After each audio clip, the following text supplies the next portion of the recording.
Hey guys, just wanted to show you a new machine we just picked up. This thing was covered in oil and sawdust, literally. Do a little walk around here real quick. The culprit being this automatic oiler, which is set on a timer, electronic timer, and it has these lines. Well, I think one of these busted, and so it was just spitting oil out all over the machine, and hence everything was just covered. I mean, it looks dirty now, but it was like you couldn't hardly see the machine before. So we're going in the right direction at least. Long and short of it, double-headed planer or a joiner planer combo. So what we've got here, it's only 16-inch capacity. They actually make these machines, I want to say the biggest is like 43 inches or something like that. Something massive. It's insane. This one is only a 16-inch capacity. What we bought it for is mainly, we're gonna do more like dimensional type lumber, which is generally under 16 inches. We'll do some small slabs, like a lot of our charcuterie stock will run through here. Anything we can fit in here, we'll probably run. It would be nice to have a bigger machine, but this is already kind of taxing our electrical system. That's a 15 horsepower motor on the top, on the planer head, and then a 10 horsepower on the joiner head. So it, this open, just blow that off. But it's hard to see down there. There you can see the big 10 horsepower motor down in there, which runs the joiner head. Pull this out here. It is a spiral head, and this is just so you can access the head to change out the cutters as needed and whatnot.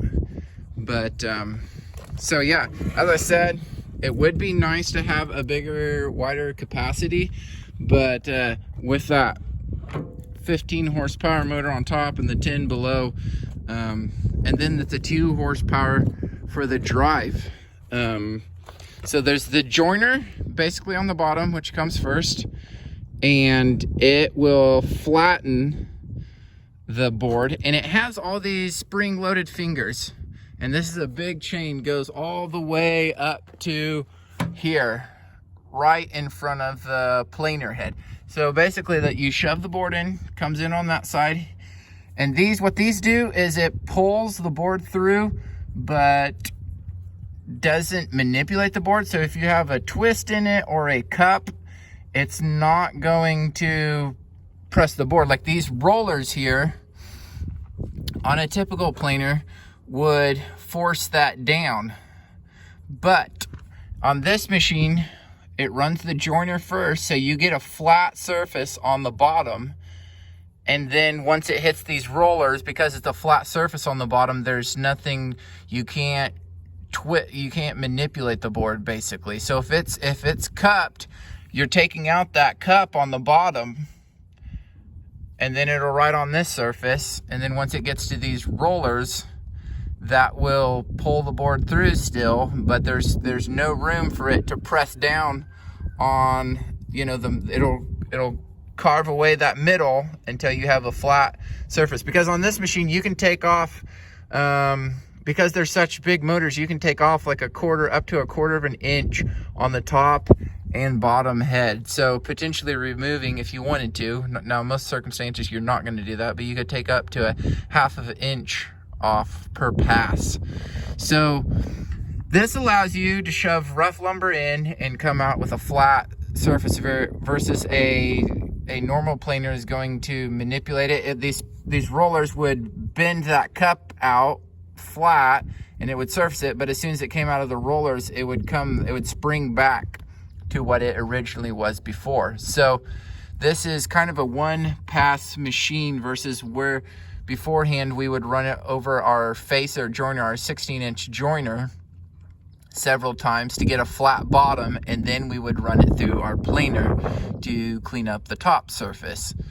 So this will eliminate multiple passes through two machines. So that's kind of the ins and outs of it. This whole deal, there's 4 post screws, and that whole head moves up and down to adjust for thickness. It has a I don't know what size of motor that is, probably a half horse, so it's not real big, but something to elevate. It's a push button up and down. You can also do it by hand if you want. This little dill here will spin and you can fine tune it, but it goes from I want to say like it only goes down to like 1/2 inch maybe, which for the most part is going to be more than enough, but it goes all the way up to 7. We almost have it maxed out. It has a micro switch here that allows you to only go so high and low, and we're almost, we're about 1/2 inch from maxing that out. So we're going to put it in place. Oh, also it was on they had a 14-inch riser. I'm not sure why, but they had it 14 inches up higher. We put a little 2x4 oak 2x4 under there just so we can fork it with our skid steer. But we took all that off. That was a metal bracket, and we removed all of that. But there's a few things. It just needs a lot of TLC, I don't think it was maintained. I believe I called the manufacturer, and I believe we are the second owners. They would have sold it to the people we bought it from in Ohio. So I think we're the second owners. It's a 2002 model. I have no clue how many hours. There's not an hour meter on it, but I do think it's been used and probably not maintained real well. So there's just some things we need to go over and kind of take care of. Nothing too major, but I'm hoping we will be able to make sawdust with this thing here before too long. I'm excited to try it. That's one of the things that's been somewhat of a factor for us producing dimensional lumber, is planing just takes a lot of time, because each board we will usually handle anywhere from 5 to 6 times running it through the joiner and the planer. So it just takes a lot of time and labor. So I'm hoping this machine here will cut down on our time and labor, allowing us to produce dimensional lumber a little quicker. Like I said, it would have been cool if it was like, I know a lot of these come in like a 24-inch model, but then you start jumping up to like a 30 to 35 horsepower motor, and our electrical system I just don't think would like that too well. So you kind of get into a whole nother category electrical wise when you jump up to like a 24 or 30. I've seen a 36 before, but I was looking on some various websites of the guys that produce these, and I've seen up to I believe it was like a 43-inch wide double-headed planer. But we just gave it a power wash, gave it a bath, blew off a bunch of sawdust. Just there, these things, there's all sorts of nooks and crannies, and they are just, every single one of them is just packed full of oil and sawdust. So even the underside, like all that that's one big casting there, and we got it up on the forks and we're able to just use our power washer and spray underneath there and just clean that all up. The motor down in here was just caked with sawdust and oil, which is not good.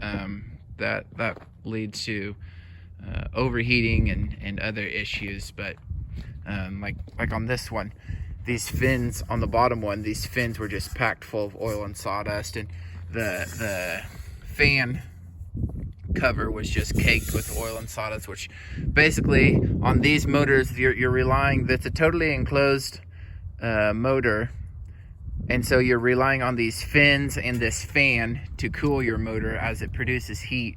And if this is plugged and you got a bunch of oil and sawdust on your fins here, it's not gonna cool like it should. And so it was good just to get down in there and blow that off, which is kind of hard when the machine, you know, there's just not a good way to get up and underneath there. And I'm sure you could pull some of these guards off and whatnot, but it was just super convenient to put the forks under there and lift it up high and be able to power wash underneath there.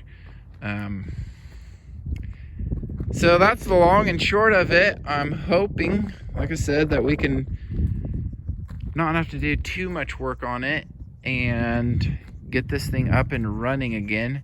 It is 480, I believe, or it's set at 480, which I'm still deciding whether I want to switch all the electronics back down to 240 3-phase or get a step-up transformer and just leave everything as is and get a step-up transformer to 480. It would be nice just so we could we'd put our transformer next to our converter, and then we could run smaller wires over to this, because this is our shop, but then we have the lean-to on the far side, and we're gonna enclose that a little bit and put this machine back in there is the current plan. So we've got a little bit of work to do there, but right now we're just kind of cleaning everything up, assessing what needs fixed. Like I said, I don't think there was a whole lot of maintenance done on this, and so it just needs cleaned up a lot. You can see like these hinges just need fixed a little bit. Everything's kind of floppy. I don't know if somebody hit it with a board or forklift or tornado came through, not sure, but it just needs a little TLC and get everything functioning as it should. But I'm hoping here within a month or so that we will be able to make some chips with it. We're gonna have to figure out our dust collection. It's actually only a 5-inch port for the top head, and then the bottom head comes out over here. There's part of the casting there's a trunk under here, and it all comes out to this pipe over here. But we're hoping that it don't take too long, that we don't run into anything too major, and hopefully we'll be cranking out some smaller slabs and some dimensional lumber with this thing soon.